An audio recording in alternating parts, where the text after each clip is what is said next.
सर्वप्रथम अभिनंदन. जीवन म्हणजे केवळ संघर्ष नाही. जीवन म्हणजे आशा, जीवन म्हणजे नाती, जीवन म्हणजे स्वप्नांना नवी दिशा देणारी प्रेरणा. अशाच जीवनाच्या विविध रंगांना शब्दरूप देणारा काव्यसंग्रह म्हणजे जिंदगानी जगण्याची नवी उमेद. सौ विशाखा अजय यवतकर यांच्या संवेदनशील लेखणीतून साकारलेला हा काव्यप्रवास वाचकांना नक्कीच अंतर्मुख करतो.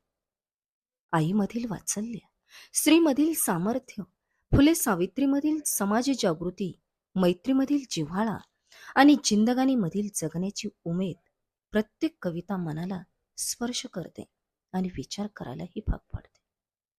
निराशेच्या अंधारातून आशेचा किरण दाखवणारे शब्द, संघर्षातून यशाची वाट दाखवणारे विचार आणि माणुसकीचा संदेश देणारी लेखणी. हा काव्यसंग्रह म्हणजे कवितांचा संग्रह नाही, तर सामाजिक जाणीवा, स्त्रीशक्ती, संस्कार आणि मानवतेचा सुंदर मिलाप आहे. प्रत्येक शब्दांमध्ये अनुभव आहे, प्रत्येक कवितेमध्ये भावना आहे, प्रत्येक पानांमध्ये जगण्याची नवी प्रेरणा आहे. शब्दांच्या प्रवासातून जीवनाचा अर्थ शोधणारा काव्यसंग्रह म्हणजे जिंदगानी जगण्याची नवी उमेद.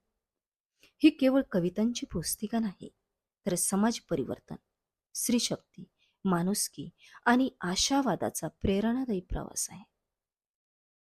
क्रांतीज्योती सावित्रीमाई फुले यांच्या विचारांना अभिवादन करत सौ विशाखा अजय यवतकर यांचे मनपूर्वक अभिनंदन करते.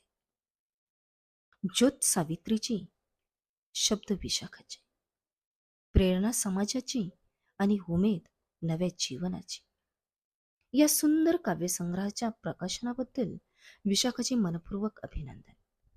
तिच्या लेखणीला अधिकाधिक यश लाभो, साहित्य विश्वात तिचे स्थान अधिक उज्ज्वल हो आणि तुझ्या कवितांमधून समाजाला प्रेरणा मिळत राहो, हीच मनापासून सदिच्छा. धन्यवाद.